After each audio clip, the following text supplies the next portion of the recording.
Okay, folks, quick little video on placing trades. We're getting a couple of questions, and I know everyone's getting used to the platform, especially now that the other platform has been retired officially. So let's just make sure we know how to place trades, get into everything. Once again, when you get in here, if you want your layout to look like mine, this is just the web version. This isn't the downloaded version. This is just the web version. So we just go here, and this is the order that I have mine in. So just to make sure that everyone can see, move that here, see where I clicked. So just your settings button right there. I just have trade price in this order, trade price mark, P&L day, P&L open, net liquidity. And that'll look like this, right? So trade price where we got in, mark price, you know, where it is. Now, the one thing that can be a little confusing about the platform is it'll show this as a negative, as the price, that's our debit, right? This is what we can sell it for, so it's showing as a positive, right? So even though this isn't my actual break-even because of my break-even sheet, that's going to say, okay, my assignment price was 36 bucks, so that's going to show a negative, and my mark price, where it's trading 27.73, is where I could sell it, so it's showing as a positive. But just think of it, I'm in at 36, I could sell at 27.73. My P&L for the day, it's up $890 for the day. Overall, it's saying my open P&L is still down $8,000, but again, that's not my actual break-even.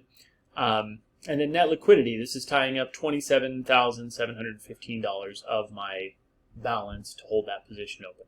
So that's one thing to look at. Feel free to go back and pause the video, and you can have whatever you want in on these columns.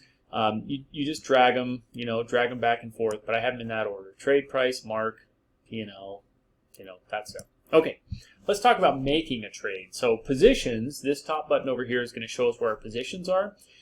This is trade. So for example, we just put on an XOP trade. So I can just go right up here and type in XOP, hit enter, and it's going to pull up here.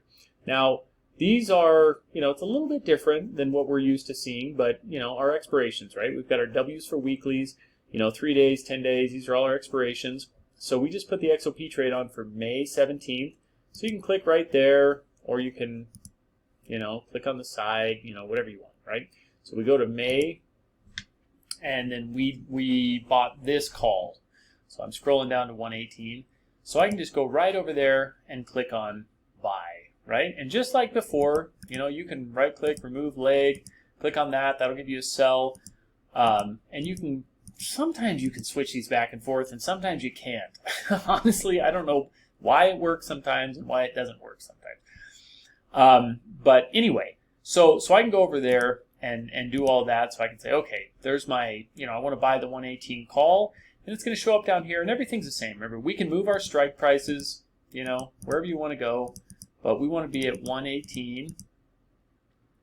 Width, if it's a credit spread, we can adjust our width to wider or more narrow. Quantity, if I want to go up to 5 contracts, and you can see your numbers right there, right? You can see them in a couple of places. You can see it over here. You can see it right there. But if you go down on quantity to say just 1, you can add more expiration. You can, do a swap, do that buy, sell. You can do it over here, undo, redo, or just clear the trade, right? Clear trade. And this right here is telling you, the spread, 1725 to 1755, so you can adjust up or down to get that filled. That's it. So that's how we place a trade. So if I go over here and I hit review and send, it's going to just give me one more review of that. Buying power, all the details, estimated trade cost, commission, $1 commission, blah, blah, blah. Boom. There we go. And I can submit that, or I can go back and edit it and change it to whatever I want. Okay, and then once you've placed the trade, it'll show up. Now let's just do an example. Let's say I put this on, and I want to get filled at way below the price here. Trying to get filled over here.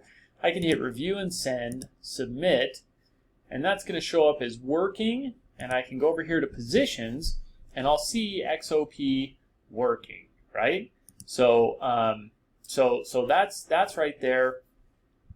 And if I want to make some changes to that, I'm just going to right click and click on replace. It's kind of weird wording. I think edit would be a better word, but replace just means you can go here and you can make some changes to it, right? You can't change your strike price or your expiration date, but you can change the price, just like normal, right? And I can change that price to a, more favorable something down here that's gonna fill, review and send, boom, boom. There we go. And likewise, if I want to get rid of that, just cancel, gone. So that's how we are going to place a trade on the platform. And then once we're there, I can click on anything. Here's our firm trade right here. And shares, it's going to show shares, and it's going to show my call options, or whatever. Like here's a credit spread on CCJ, so you can see my 50 put, 49 put. Again, it's going to tell me I got filled at 59. It's telling me I'd have to buy out at 64, so that'd be a loss of 5 cents, so on and so forth. Okay, so pretty straightforward, kind of very similar to what we had before. So hopefully that's helpful. Let me know any questions you have, and good luck.